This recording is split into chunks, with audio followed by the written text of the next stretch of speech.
Hello, मेरा नाम है चंद्रहास। स्टडी स्मार्ट में आपका स्वागत है। दोस्तों, आप सबको पता होगा कि आप हर साल लगभग 4 से 5 अलग अलग बैंकों के एग्ज़ाम देते होंगे या उससे भी ज़्यादा। लेकिन अगर आप देखें कि कितने बच्चे अटेम्प्ट करते हैं एग्ज़ाम और उसमें से कितनों का सिलेक्शन होता है, तो उसमें बहुत भारी अंतर आपको देखने को मिलेगा। लाखों लोग एग्ज़ाम को देते हैं और उनमें से कुछ हज़ार बच्चे ही सेलेक्ट होते हैं किसी भी पोस्ट के लिए। तो ऐसा क्यों होता है? कुछ बच्चे ऐसे होते हैं कि वो तुरंत ग्रेजुएट हुए हैं, पहली बार एग्ज़ाम दिया, पहली बार में उन्होंने निकाल लिया, तो उन्होंने कोई ऐसा कुछ मैजिकल नहीं किया जिसकी वजह से उन्होंने एग्ज़ाम को निकाल लिया। और कुछ बच्चे ऐसे होते हैं जो 4 बार 5 बार से एग्ज़ाम दे रहे हैं, सीरियस हैं अपनी पढ़ाई को लेकर के, सब कुछ सही है, फिर भी उनका एग्ज़ाम नहीं निकल पा रहा है। अगर मैं लक के फैक्टर को छोड़ दूं, कई बार ऐसा होता है कि आप बहुत अच्छे से तैयारी कर रहे होते हैं, बहुत अच्छे से प्रिपरेशन की है, लेकिन एंड टाइम पे जब एग्ज़ाम है उसके एक दिन पहले या उसके एक हफ्ते पहले आप बीमार पड़ जाएं, या फिर आपके साथ कुछ ऐसी घटना घट जाए जब आप एग्ज़ाम देने बैठें तो उस समय आप कंसंट्रेट नहीं कर पा रहे हों, तो ऐसे में जो आपने पढ़ाई की है वो थोड़ा बहुत उसका असर दिखता है और फिर आपका एग्ज़ाम जो है ख़राब हो जाता है। तो अगर मैं लक के फैक्टर को एक तरफ रख दूं, एक नॉर्मल सी बात करूं कि ऐसा क्यों होता है कि बहुत सारे बच्चे फेल होते हैं, उसका पहला रीज़न तो ये है कि आपने अगर सही दिशा से, सही ढंग से मेहनत नहीं की है, प्रिपरेशन नहीं की है तो। लेकिन उसमें से भी एक बहुत बड़ी गलती मैं देखता हूँ बहुत सारे बच्चों को। अभी कुछ दिनों में मैंने ब्रेक लिया था तो उसमें बहुत सारे कमेंट में मैं पढ़ रहा था, वहाँ से मुझे एक चीज़ बहुत कॉमन देखने को मिली थी। आज उसी के बारे में मैं यहाँ पे आपसे बात करूँगा। आप जानते होंगे कि आप जब किसी भी एग्ज़ाम की प्रिपरेशन कर रहे होते हैं, अगर आप किसी छोटे शहर से हैं तो आप किसी बड़े शहर में जाते हैं प्रिपरेशन करने के लिए। बहुत सारे बच्चे दिल्ली आते हैं प्रिपरेशन करने के लिए। वहाँ पे वो देखते हैं कि उनसे ज़्यादा टैलेंटेड, उनसे ज़्यादा इंटेलिजेंट बच्चे यहाँ पे मेहनत कर रहे हैं, लेकिन उनका 3 बार 4 बार से भी सिलेक्शन नहीं हो पा रहे। तो आपको मन में थोड़ा सा डर लगता है कि मैं पहली बार आया हूँ, मेरे से ज़्यादा टैलेंटेड बच्चे यहाँ पर बैठे, उनका सिलेक्शन नहीं हो रहा है, तो मेरा सिलेक्शन कैसे होगा? तो आपको भी डाउट एक उत्पन्न होता है, कैसे मेरा सिलेक्शन होगा? तो अगर आप उन सब चीज़ों को ना सोचें तो आपका मेरे ख्याल से सिलेक्शन होने की संभावना काफ़ी बढ़ जाती है। और यहाँ पे हम किस गलती के बारे में बात करें, उस पर हम अगर फोकस करें तो एक बहुत छोटी सी और बहुत बड़ी गलती वो आप करते हैं प्रिपरेशन के समय में। मैं एग्ज़ाम के बारे में नहीं बात कर रहा हूँ कि एग्ज़ाम में बैठ करके आप क्या गलती करते हैं, उसमें बहुत सारी चीज़ें होती हैं। मैं प्रिपरेशन के समय की बात कर रहा हूँ। जैसे भी ये प्रिपरेशन का समय है, इसमें आप क्या गलती करते हैं जिसकी वजह से आप एग्ज़ाम में रुक जाते हैं। आपको पता है एग्ज़ाम में रुकने का मतलब 1 नंबर, 1.5 नंबर, 2 नंबर, 3 नंबर, तो ये एग्ज़ाम रुकना हो गया आपका आपकी गलती की वजह से। ठीक है, बहुत ज़्यादा अगर आपके कट ऑफ में अंतर है तब आप समझिए कि आपकी प्रिपरेशन में कहीं ना कहीं लैक है। ठीक है, तो यहाँ पे वो गलती क्या होती है, मैंने बहुत बार देखा है कि बच्चे टॉपिक को लेकर बहुत ज़्यादा सेलेक्टेड होते हैं। जैसे मैं कमेंट पढ़ता हूँ कि उसमें कहते हैं कि अब इस टॉपिक से सवाल नहीं पूछा जाता है, या फिर कहते हैं कि पिछले 2 सालों से इस टॉपिक से कोई भी सवाल नहीं पूछा गया है। ये वाला जो एक फेज़ है या फिर ये वाला एक सेंटेंस है, ये आपकी ज़िंदगी बर्बाद कर सकता है। कैसे? अगर मैं एग्ज़ाम्पल की बात करूँ तो मैंने 2016 से वीडियोस बनाना स्टार्ट किया, मई से। उसके पहले शुरुआत में मैंने इनपुट आउटपुट पे वीडियोस बनाए थे, input output, machine input output जिसको आप कहते हैं, तो उस पर मैंने वीडियोस बनाए थे। तो वहाँ पे क्या था कि जब मैंने वीडियोस बनाए इनपुट आउटपुट के और मैंने पोस्ट किए, बहुत सारे बच्चों ने देखा भी, बहुत सारे बच्चों को पसंद आया। लेकिन अगर आप अभी भी जाइए उस वीडियो पे कमेंट देखिए तो आपको एक कमेंट बहुत कॉमन सा यही मिलेगा कि सर अब इस टॉपिक से सवाल नहीं पूछा जाता है, तो फिर इसको पढ़ाने का क्या फ़ायदा है। और फिर हमने क्या देखा कि इनपुट आउटपुट के सवाल जो पिछले 1-2 सालों से नहीं पूछे गए थे किसी भी एग्ज़ाम में, वो फिर उसी ईयर में आपके पास इनपुट आउटपुट के सवाल निकल के आते हैं।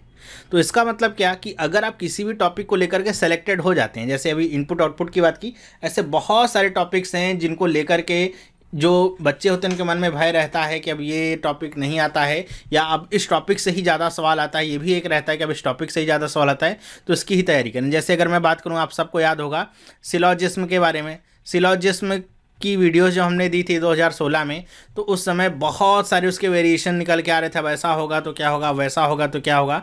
एक तरीके से पूरी पीएचडी कर डाली थी बच्चों ने भी। लेकिन हुआ क्या था कि सिलॉजिज्म से एक भी सवाल पूछा ही नहीं गया। तो अगर आप एक टॉपिक को लेकर के बहुत ज़्यादा पढ़िए या किसी टॉपिक को इग्नोर करिए, दोनों ही आपके लिए क्या है, नुकसानदायक है। ठीक है, क्योंकि अगर आप सिलॉजिज्म में पढ़ रहे हैं, रोज़ 1 घंटा दे रहे हैं, एक टॉपिक को 2 घंटा दे रहे हैं, 5 घंटे दे रहे हैं कि नहीं इस टॉपिक से 5 नंबर के क्वेश्चन फिक्स हैं, और आप सब कुछ छोड़ करके उसी टॉपिक पे जुटे हुए हैं, तो आपके लिए नुकसानदायक कैसे साबित हो गया कि इस टॉपिक से एक भी क्वेश्चन पूछा ही नहीं गया।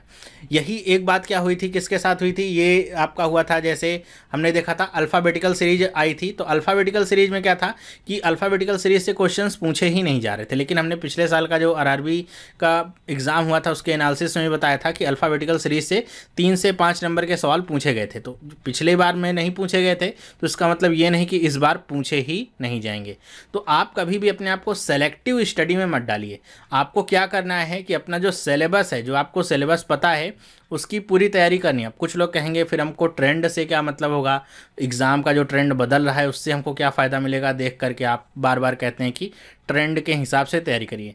ट्रेंड के हिसाब से आप तैयारी करिए, लेकिन अपने सिलेबस को कभी भी उसमें सेलेक्टिव मत बनिए। ऐसा नहीं कि अब इस टॉपिक से क्वेश्चन नहीं आता है, मैं इसको नहीं पढ़ूंगा और इसी टॉपिक से 5 नंबर के क्वेश्चंस आ जाएंगे। तो आपने अगर इसकी तैयारी ही नहीं की है तो एग्ज़ाम में जा के जब आप इसको करेंगे तो जाहिर सी बात है इसको सॉल्व करने में आपको ज़्यादा समय लगेगा और क्वेश्चन सॉल्व होगा भी कि नहीं ऐसा कोई गारंटी नहीं है। लेकिन अगर आपने इसको पढ़ा है, मैं नहीं कह रहा हूँ एकदम थॉरली पढ़ा है, लेकिन एक बार पढ़ा है, समझा है, कॉन्सेप्ट को समझते हैं तो आप इसको एग्ज़ाम में कर सकते हैं। मैं नहीं कह रहा हूँ कि एकदम स्पेशल तैयार किया है, लेकिन अगर कॉन्सेप्ट को भी समझा है तो एग्ज़ाम में आप कर सकते हैं सही तरीके से, ठीक है। इसी तरीके से हमने देखा था मैथ की बात करूँ तो मेंसुरेशन को लेकर के बहुत सारे लोग सेप्टिक हो गए थे कि कह रहे थे कि मेंसुरेशन से कोई क्वेश्चन ही नहीं पूछा जाता, ज्योमेट्री से कोई क्वेश्चन नहीं आता है, ज्योमेट्री क्यों पढ़ें हम। और हमने भी देखा SBI का ही एग्ज़ाम हुआ था, उसमें 2 से 3 क्वेश्चन आपके ज्योमेट्री से ही पूछे गए थे, बहुत ही आसान क्वेश्चन थे, ठीक है। लेकिन अगर आपने नहीं पढ़ा है तो बहुत क्या लगेंगे, कठिन लगेंगे, ओके। तो इसलिए जो टॉपिक्स हैं उनको लेकर के आप सिलेक्टिव मत बनिए। जो आपका सिलेबस है, चाहे वो मैथ का हो, चाहे रीजनिंग का हो, चाहे कंप्यूटर का हो, चाहे इंग्लिश का हो, उसको आप एक थॉरली पढ़िए कि क्या सिलेबस है, कोई भी टॉपिक उसमें से छूटना नहीं चाहिए। अगर कोई टॉपिक छूटा है, कोई भी आपको सजेस्ट करता है कि यार इसको मत पढ़ो, ये अभी पूछा ही नहीं जा रहा है, इस एग्ज़ाम में नहीं पूछा गया, पिछली बार भी नहीं पूछा गया, तो ज़रूरी नहीं है कि वो पूछा जाना बंद हो जाए, ठीक है। हो सकता है आप नहीं पढ़ेंगे तो एग्जामिनर आपको वही से क्वेश्चन बना करके देगा और आपके लिए भी एक तरीके से क्या होगा, एक चैलेंज फेस करना पड़ेगा एग्ज़ाम टाइम में कि जिसको आपने पढ़ा ही नहीं है वही 5 नंबर में आ गया है। फिर होता क्या है इसमें कि आपने जो सारे सवाल किए हैं वही आपके जो कंपटीशन में बच्चे बैठे हैं उन्होंने भी किए हुए हैं, लेकिन आपने वो 5 नंबर के सवाल नहीं किए जो बाकी के बच्चों ने किए हैं। तो होगा क्या कि आपको अगर 20 में से 20 नंबर मिल रहे हो, सारे टॉपिक्स जो और बच्चों ने भी सेलेक्ट किए हैं या पढ़े हैं उसमें तो सबको 20 में से 20 मिल ही रहे हैं, लेकिन 5 नंबर का जो प्रॉफिट है, जैसे आपने इनपुट आउटपुट पढ़ा होगा तो ये जो 5 नंबर का प्रॉफिट है केवल आपको मिलेगा, उन लोगों को इसका प्रॉफिट नहीं मिलेगा जिन लोगों ने नहीं पढ़ा है। तो वो लोग अपने आप ही रेस से बाहर हो गए और ये जो 5 नंबर है यही आपको रेस में ला करके खड़ा करते हैं, फिर आप धीरे धीरे करके हर एक स्टेज क्लियर कर पाते हैं। तो यही मैं आपको बताना चाह रहा था कि अगर आप कभी भी किसी से भी सुने ये टॉपिक नहीं आता है, इस टॉपिक से अब इस बार क्वेश्चन नहीं पूछा गया, पिछली बार क्वेश्चन नहीं पूछा गया, तो उस पर ध्यान देने की जरूरत नहीं है। आप अपना सिलेबस जान करके रखिए, रीजनिंग में क्या टॉपिक्स हैं, मैथ में क्या टॉपिक्स हैं। जैसे मैथ में देखिए डेटा इंटरप्रिटेशन में भी अब कुछ लोगों ने पिछली बार से क्या किया था, पढ़ना बंद कर दिया था, प्रॉफिट लॉस, परसेंटेज, पार्टनरशिप, सब कुछ पढ़ना बंद कर दिया। सोच रहे थे बस DI पढ़ लो, DI से ही सारा काम मेरा हो जाना है। और इस बार कैसे बने थे, DI के क्वेश्चन किस पे थे, टाइम एंड वर्क पे थे, टाइम स्पीड डिस्टेंस पे थे, नाव वाले जो क्वेश्चंस होते हैं उस पर बना दिए थे। तो अगर आपको वो टॉपिक्स नहीं पता है, प्रॉफिट एंड लॉस नहीं पता है, तो DI आप कर ही नहीं सकते हैं। तो एक तरीके से किसका नुकसान हुआ, आपका। और आपने जो इस तरीके से सोच डेवलप की उसकी वजह से आपको 1 साल और रुकना पड़ा। ऐसा तो होता नहीं किसी भी एग्ज़ाम में कि एक एग्ज़ाम हो गया उसमें से किसी भी बच्चे का सिलेक्शन ही नहीं हुआ, सारे के सारे फेल हो गए। कुछ बच्चे तो सेलेक्ट होते ही हैं, इसका मतलब उन्होंने कुछ अलग सोचा या फिर कुछ अलग तरीके से पढ़ा जो आप करने में चूक गए, ठीक है।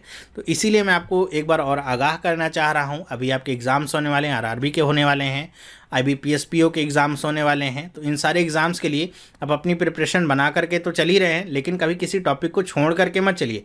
सारे कॉन्सेप्ट क्लियर करके रखिए, हमेशा प्रिपरेशन मैक्सिमम की करिए, मिनिमम की मत करिए। जैसे कहते हैं कि don't select out of selected questions. अगर आपको सेलेक्टेड क्वेश्चंस मैंने दे दिए हैं कि हाँ इस क्वेश्चन को आपको पढ़ लेना है तो आप अच्छे नंबर ला सकते हैं, उसमें से भी अगर आप सेलेक्ट करने लगे तो आप कहाँ पे बैठेंगे या फिर कहाँ आपका पोजीशन होगा आप खुद ही सोच सकते हैं।